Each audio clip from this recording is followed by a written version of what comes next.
Hello, hello. Welcome, everyone. We have a really exciting panel today with amazing creators and people in the creator economy. I want to start with introducing Lucy. If you want to give us a quick intro about yourself. Yeah, hi everyone. I'm Lucy. I'm a founder, serial founder. I founded Scale AI, and now I'm the founder of Passes, where we're building infrastructure to help creators monetize their brand. Hi everyone, my name is Uptin. I'm a tech and business and money creator with 3 million followers. My background is CNBC, so I was a journalist for CNBC, left in 2020 and went independent and started creating content for YouTube, TikTok, Instagram, and so forth. And I also sold my UGC agency just last month, so I exited and now I'm focusing full-time on my content. Hey everybody, I'm Colton Potter, Chief Revenue Officer of Linus Media Group. We are the owners of one of the biggest tech YouTube channels in the world, Linus Tech Tips. We've got over 16.7 million subscribers, and I'm responsible for revenue operations, revenue generation, everything for the media side of our business and everything that we do. And I'm Peter. I'm Upton's manager, actually. I work with him, manager and producer. So I helped him grow from 0 to 3 million followers now. We're here at CES covering really cool companies. And actually, we're going to talk about how we do it as well. Awesome. Before we start, I want to show of hands, who thinks that DSLR cameras are still the way to go for creators? DSLR cameras versus iPhone. You think, okay. Who thinks iPhones? Or any camera, your phone camera. Okay, I see a good number of hands. So we're gonna talk today about how creators can film content for social media in a very cool and fun way. Why don't you start with what you think the best tools are? Like if we were to look at your bag right now as a creator, what are some things you like to use, some tools? Hardware? Yeah. Hardware, so, I'm part of the operations team, so Okay. the hardware that I have is going to be pretty boring compared to a lot of the creators in the audience, That's so good. right? So, I'm basically operating off of a laptop, a desktop, and a phone for the most part. In terms of our team, I know our production team, we use Sony equipment, so we're pretty locked into the Sony ecosystem. Anybody that knows our channel may have seen videos many years ago about Red cameras. We used to be on the Red ecosystem, and I think that's a pretty good thing to talk about with the question that you just asked, because we realized that it was overkill, basically. Once you buy a Red camera, you're locked into their ecosystem, and moving over to Sony has been a really good thing, and using kind of multiple tools to make things better, to make content better. And very excited to talk about the software that you use. But let's continue about the hardware. Upton, what are some tools you recommend creators today use? I mostly just use iPhone. I started with the iPhone, I think 11 maybe is when I started using iPhone. But a real quick funny story, I was working for CNBC in 2017, and I realized anytime I would go out with my cameraman with the beautiful Sony DSLR and film a video, that would get way less views than the videos I was just doing in selfie mode walking down the street, and that was on YouTube. And but they would actually even put that on TV. Some of my content I filmed in selfie mode with an iPhone 7 at the time. They put that on TV and aired it across CNBC around the world. And so that's when I realized that actually your phone is so much more relatable. And now, even in the past couple years, probably any camera in your pocket is going to be good enough. And I would argue it actually, especially for TikTok and even to an extent Instagram Reels, Facebook Reels, it's more relatable. Like people can relate to the style, the framing, like all of that stuff when it's filmed on a phone, and it's actually going to be better and obviously easier and cheaper. So why not just use your phone? So that's the real big one. I have a light. I have a tripod. Lighting is a really big underestimated tool. Audio and lighting are important, way more important than actually your framing and stuff. Do you sound good? You could buy a $30 mic right now on Amazon, but any kind of mic should do the job. Personally, I use DJI for my mics.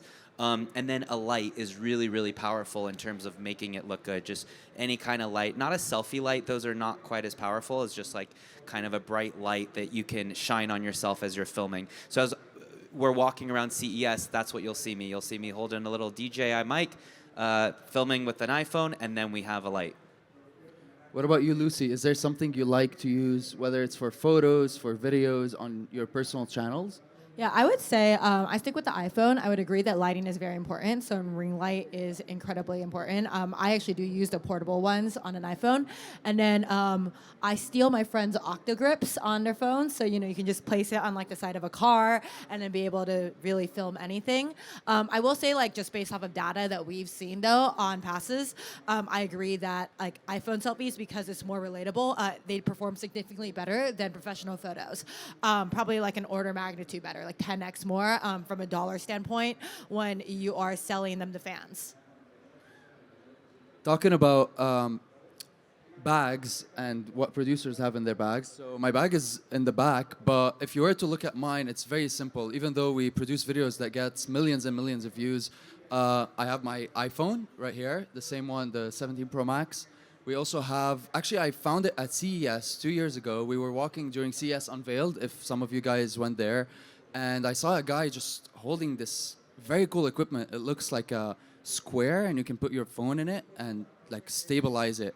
And that's how I bought mine from Amazon. I just like took the photo and put it in Google Lens and found it and bought it the next day, and we used it during CES, and I still use it till today. It's really good. I recommend doing that because you can also attach your pocket light on top of it, so that makes it pretty cool. For lighting, I really recommend, like Upton said and like Lucy said, getting a pocket light. These make a really good difference. One I like to use is called Zhiyun. Zhiyun. It's a really good brand for lighting, and as well as DJI mics are really good. You can also use Rode or Shure mics. All of those are very good mics for your iPhone or any type of camera that you use. You were talking about the software that you use. What is something that a creator you recommend using for, managing their content, keeping track of things? For example, I have to post across TikTok, Instagram, Facebook. How do you keep track of this? Invoices, anything like that?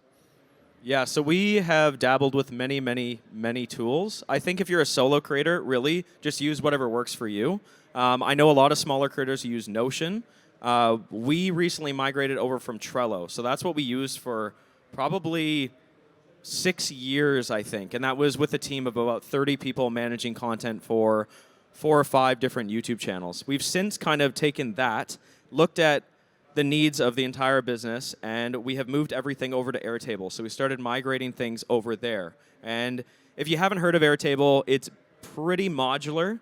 It can do whatever you want it to do, and I think that's probably been the biggest learning lesson. And the biggest thing is that if you're a creator going from one person, a solo creator going from 1 to 2, you need to meet with whoever you're going to be sharing the tool with, define what your goals are for it, and then build a system that works for both of you. Because you can go down a rabbit hole of different tools and stuff like that. But what we're doing with Airtable is we're managing all of our calendars, right? So we're managing pre-production, production, post-production, reviews. We've got notifications and all communications related to an individual project on that project section.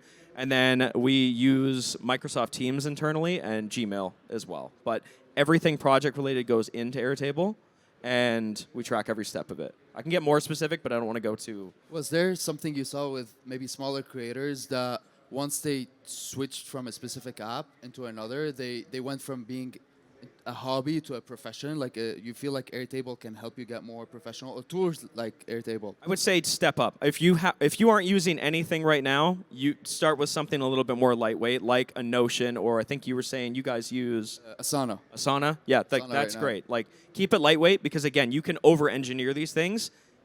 Don't do that. Right? Start with something simple. But once you've actually gotten organized with your ideas, your productions and stuff like that, it makes it really easy to manage multiple projects on the go, and then can allow you to scale from there. Yeah, we use Asana. I think probably we're going to switch to Notion or something. But I think when it comes to software, so we use, I honestly, like if you look at my TikTok, I would say 70% of those videos are just edited by me in TikTok. And that's literally because it's just easier and faster. They say that the platforms reward you for using their tools, and I don't know if they officially admit that, but probably they do. If you edit something in Instagram, they're gonna maybe give you or your page a little more push. So what we do for our workflow is we edit in, or I'll just like quickly edit a lot of my own videos, especially if they're timely within TikTok. And then we have a few editors in different locations where we'll upload the footage on Google Drive, we'll notify them in Asana, and we'll give them the voiceover, the footage, and the script. And then we give our editors like quite a bit of creative freedom. I kind of tell my editors like, hey, you're the expert. And then they'll send me the drafts on a platform which is really good called frame.io. If you're going to hire an editor, you absolutely should be using this. It's called frame.io. What it allows you to do is your editor will upload the video into the platform, and then as you watch the video, you'll literally just hit the space bar, and then you'll type your notes exactly where you want it. So you'll be like, replace this shot with a shot of the plane or whatever. And it's really nice for both you and your editor to get notes rather than like opening up an email and writing the time code or something like that. Actually, just to add to that, it's life-changing, this frame.io thing, whether you're an editor or a brand or a creator yourself, because you are going to be able to share your comments, and the editor can embed it into Premiere Pro or DaVinci, and then they can see your comments in real time and just like change it, rather than before, maybe sending notes from like 0005, change music, lower it's going to be like life-changing for that. We use it too. It's really good. Yeah. Yep. Music, you said. Yeah. Yeah, and we use Epidemic Sound for our music. We use story blocks for music as well as some B-roll footage. And so yeah, our editors will just export it, throw it into Google Drive, and from there, our distribution person will schedule that on the different platforms. Lucy, is there something you like to use, a specific app for any kind of editing? Not for editing, but we're talking about software that could potentially be helpful for creators. We really like using Otter AI for pretty much all our meetings because it helps summarize everything, and then it helps prevent like repetitive questions. So if you have a team, this is a really good shared resource. Just so you know, like if the same issue keeps popping up, it will document that. And then we've actually created our own internal tools as well. So for example, on our internal platform, we combine WhatsApp, Telegram, and iMessage all together, so we can see like what messages are going out to who, and like be able to respond to everything on one platform, be able to make sure that like nothing is missed. One more I'll say for video generation, obviously ChatGPT has been really good for me, but vidIQ has been even better. So what vidIQ will do is it'll analyze let's say your YouTube channel and say, hey, based on the stuff you like to cover, based on the kind of videos you cover, and based on what's performing well, here are 5 or 10 more ideas. And that has actually been more intelligent than ChatGPT. So obviously AI tools are great for editing and for video generation.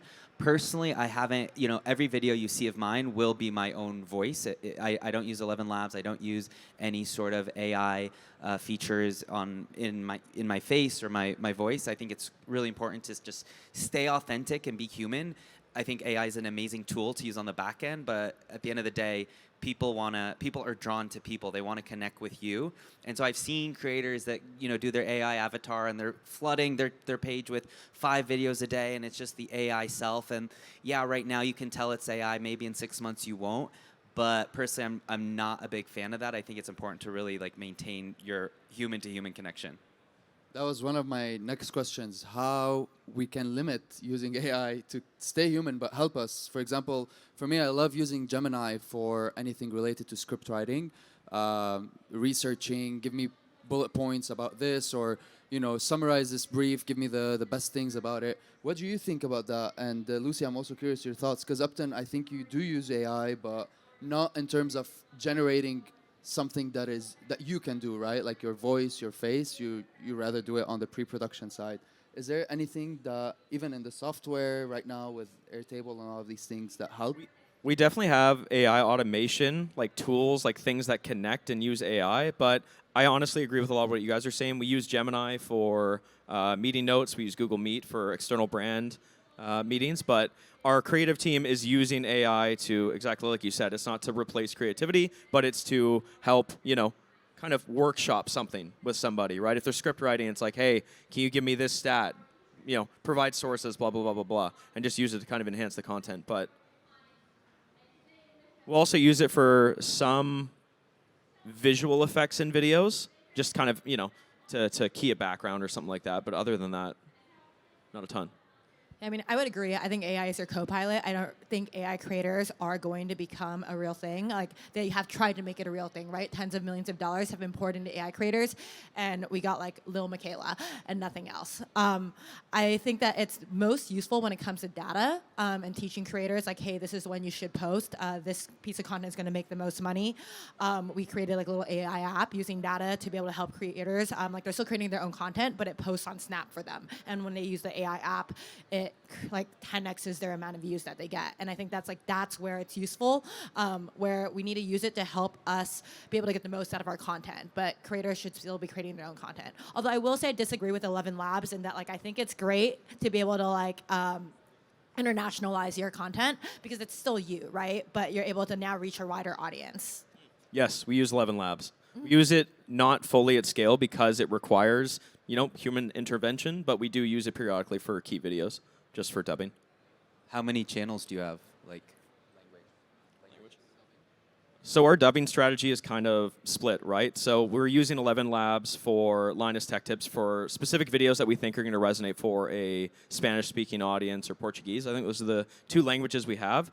And actually, last month, we're working with a company called Linguana, and they have spun up 4 different separate Linus Tech Tips channels that are dubbed in, I believe it's Spanish, Portuguese, German, and French. And we're just trying to see which way is going to be the right avenue to go. And those ones don't have Linus's voice. Those are AI, which is interesting.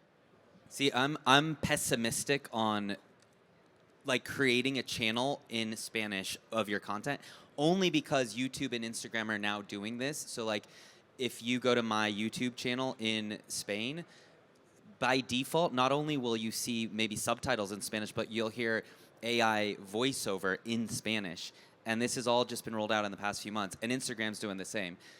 Yeah, sorry, and just the reason that we don't use, I believe, YouTube Allowed or YouTube Service is the accuracy isn't quite there. So this other company, their tech stack, they have human proofers checking everything because we do a lot of like, we cover a lot of products, and naming schemes for products are not always super straightforward. So we found when we use these like, the YouTube's tools is just not accurate enough, and then the people watching it are quite confused. So that's why we went with this approach. So for creators in the audience or who joined us now, we've covered a lot of really cool tools that creators use. We have Frame.io, Otter, we have Otter AI, right?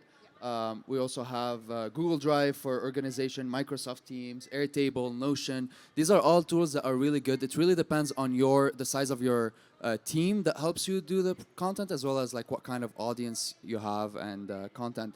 But I want to talk about something a bit more fun that we all might be thinking about. What's a creator tool stack for monetization in 2026, Lucy? I mean, I would say there's a ton of options available right now, which is very cool. I think that what creators need to learn is like, okay, like what is my audience? What does my audience look like? So for example, if you have like 100 million followers, but all your audience is like 5 years old, right? Like you're gonna be monetizing in a different way than someone whose audience is 20 to 30 years old. I would say I would encourage everyone to look at different platforms to monetize directly with their audience. Twitch seems to be a very popular one, but people are actually making a lot of money on Facebook and Snapchat as well. Then I would start looking at different platforms. There's many, like obviously there's Passes, Patreon, like WAP, etc. And like each of these are built for different audiences. So like if you have like a knowledge sharing community, Kajabi is probably your best bet. If you're selling like a game like sports betting, like you're probably going to be using WAP. If you are trying to monetize your fan base in like different ways, like live streaming on one-on-one calls, you're probably going to be using Passes. And then what I find interesting too is just like I think that there's a big opportunity for creators to like really build their own brands now. The trick is really understanding your audience. So if you have a bunch of kids, like you should probably be building a brand like a cereal brand or a snack brand that's focused on your specific audience. But if your audience is like a bunch of athletes, then maybe create an energy drink. And we're really seeing creators do this, from like Alex Earl, who bet on Sip Marks, to Jake Paul, who bet on W, to Logan Paul, who did Prime. And I think that's where like real monetization and generational wealth is created. Yeah, we've seen a real tide shift about two years ago, at least me personally, with ad revenue. So if you think that you can get rich from ad revenue, like on YouTube or TikTok, you're wrong. I mean, it's kind of like authors. They say like only 1% of authors actually like make money from book sales.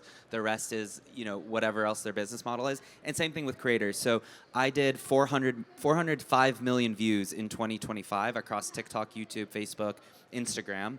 And probably the ad revenue I got from that was I haven't actually like done the math, but it was less than $100,000. And if you think about, my travels, my editors, my team, right? That's obviously a lost business model. So where the real revenue comes from is brand deals. So I do a weekly YouTube video, and I'll get sponsored by Microsoft Teams to do a 60-second insert in the middle of the video. So if you're an early stage creator, you need to be thinking about, how am I creating content? How am I creating a personal brand that a brand is going to want to pay me to promote them, right? And so you almost want to reverse engineer it. Write down on a whiteboard, what are the 10 brands you would love to work with? What are they going to be looking for when they come to you, right? If you want to work with WeWork, you need to be talking about a day in the life as a nomad or whatever, right? Or a hybrid employee, and what it's like to work from coffee shops and why you choose co-working spaces and things like this. So I always like to say monetization for creators comes in 3 buckets. The first is ad revenue, which, like I said, it's there, it exists, but it's pretty small relative to your output. The biggest being YouTube. And then I do make some money from Facebook. Actually, I have over 1 million on Facebook, and Facebook does pay relatively well. And then the third would be TikTok. Instagram doesn't pay. It pays some creators for bonuses. I'm not one of them. And so ad revenue is the first bucket. The second one is brand deals. And then the third one is kind of like your everything else. That's where to use Lucy's words, generational wealth can come in. And, I have a course on Kajabi where I teach people how to make videos for personal brands. Not people who want to be lifestyle vloggers, but people who are like real estate agents and entrepreneurs. How can they be making better videos for LinkedIn, for Instagram, that are going to get them more investors, more clients, more customers? So that's one of my revenue streams, and I use Kajabi, where that's the website that hosts my course. Yeah, that's amazing. Just to build off of what both of you kind of talked about, I checked earlier today, and all of our channels on YouTube last year, we did 900 brand deals, like 900 integrations across all of our channels, everything we do. And I think you really need to understand, yes, your data. If you're a YouTube creator, you need to go to YouTube Studio, Earn tab. You need to check out your media kit. You need to look at your demographics of who your audience is, like first and foremost.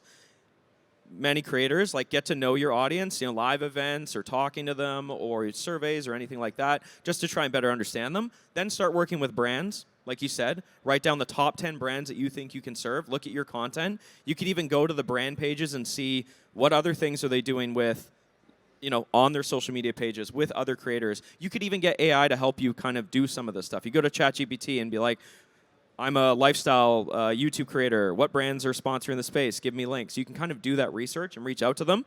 And then you're using that experience to get you revenue, and also to even more so understand which of those brands that you're working with resonate with your community. And again, going back to Lucy's point, you can think about what kind of a brand or service or whatever based business you want to create, and you can build that, knowing that you have some data to kind of support that decision. We still have around 5 minutes. I still have a question for you guys, but before that, let's open it for questions in the audience. If we have any questions, yes, go ahead. Do we maybe have a mic or?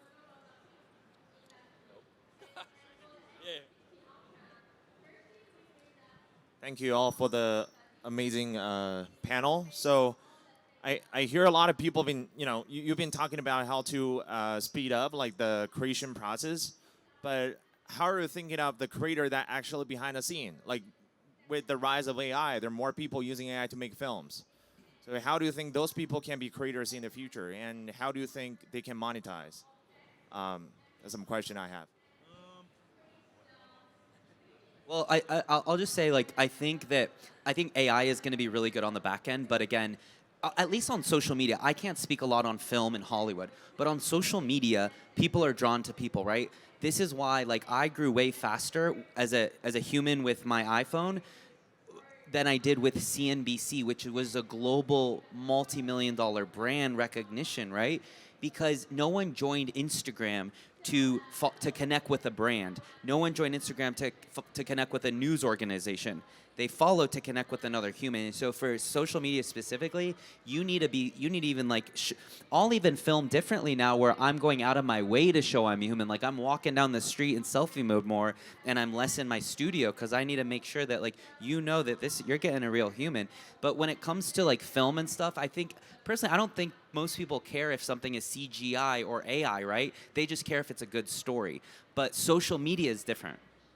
I would agree with that. I think that in terms of storytelling, it's really going to democratize being able to create films. Like right now, one of the largest costs for certain movies, like Marvel movies, is the set design. They have to create a set, then they have to break it down, and it costs hundreds of millions to recreate and create all the different scenes, like the 7 spaceships they have. And that's where AI can be really useful, so the everyday person can actually create movies. That being said, I think that like actors and storytelling, et cetera, will still exist. I don't really believe AI is going to replace actors and actresses personally. Some people might have different beliefs, but the money seems to be like a lot of like where AI is going to be best used, and like it's the best at right now is like doing the background designs. Go ahead. For someone in this audience who maybe has zero experience so far in making content and they want to start this year in 2026, if they were to start tonight or tomorrow, whatever, how much of it would you say is them being creative on their own and coming up with their own ideas versus copying inspiration of what's already worked, either if it's like thumbnails, hooks, video, like scripts, all that sort of things. Like where do you guys place that balance on copying what's already working just by look on your For You page versus completely off your own top of mind like ideas? Upton, I don't know, do you? Right. I would say, I mean, I wouldn't say copying is going to work at all because if they're already doing it, then probably they're doing it better than you if you haven't done it yet, right? So what you should think, you said 2 words. You said copying or inspiration. Go with inspiration. Get inspired from their content, but don't copy their content. How can you do it better, faster, quicker, funnier? More value, like how can you give them more value? How can you be a little bit more unique? Yeah, it's a good split, right? There's nothing wrong with, even TikTok rewards you for trends, right? Like there's so many things where it's like this went viral, now you do your version with the same sound, the exact same thing, and it often goes viral. Like that's part of the creator culture actually is doing things that others are doing, but you need to do it better and you need to do it different and you need to do it your way. And like the thing about social media right now is like you have to be super authentic. If you're talking to me differently and then you're hitting the record button and doing this, voice and posture, you've already lost them on the audience because they know it's not you, and people are really good at reading authenticity right now. So the advice I would give to you, the call to action, I would say like try different things.